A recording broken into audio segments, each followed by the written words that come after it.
غیر سید پیر بن سکتے ہیں؟ پیر اور چیز ہے، پیر بن سکتا ہے، غیر سید امام بھی تو بنتا ہے نا مسجد کا، خطیب بھی بنتا ہے۔ سب حاجی بن سکتے ہیں تو آپ ہمارے لیے باپو نہیں بن سکتے؟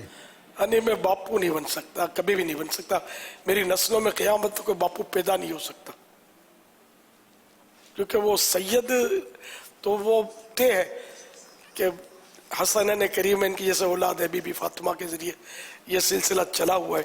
تو یہ ظاہر ہے کہ ہم ان کی اولاد میں سے نہیں ہیں، ان مانوں کر باپو نہیں بن سکتے۔ یہ ہمارے یہاں باپو کی اصطلاح سیدوں کے لیے مخصوص ہے، اگر کہیں اور باپو کی اصطلاح جس میں سید ہونا ضروری نہیں ہے تو ٹھیک ہے۔ جیسے کہ ایک دور میں باپو جو دم پھونک کرتے نا، جھاڑ پھونک، تعویذ دورے کرتے، ان کو بھی باپو بولتے تھے، چاہے سید ہو یا نہ ہو، لیکن اب ان کو بابا جی بولتے ہیں۔ تو یہ جو زمانے کے ساتھ چلنا ہوتا ہے نہ، ایسی بات جو شریعت سے نہ ٹکراتی ہو، تو یہ شریعت سے ٹکراتی نہیں ہے، اور باپو کو عربی لفظ بھی نہیں ہے، شاید ہندی لفظ ہی ہے، یہ ہندوؤں میں بھی باپو ہوتے ہیں، ان میں بھی باپو کہتے ہیں، باپو کہتے ہیں، باپا کہتے ہیں یہ لوگ اپنے بڑوں کو، باپ سے باپو، تو جو بھی بہرحال ہو، تو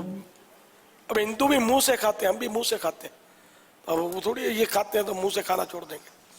میں سمجھانے کے لیے عرض کر رہا ہوں۔ تو یہ ایک اصطلاح ہے جو انڈیا کی اصطلاح ہے باپو، تو ہمارے یہاں یہ سادات کرام کو اللہ ان کے درجے اور بلند کرے، ان کے صدقے ہماری بے حساب بخشش کرے۔ سید کا بڑا مقام ہوتا ہے کہ یہ آل رسول ہوتے ہیں،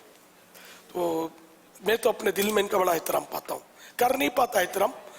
دل میں احترام پاتا ہوں ان کا، الحمدللہ۔ اللہ کرے یہ شمع میری نہ بجھے، ورنہ میں مر جاؤں گا۔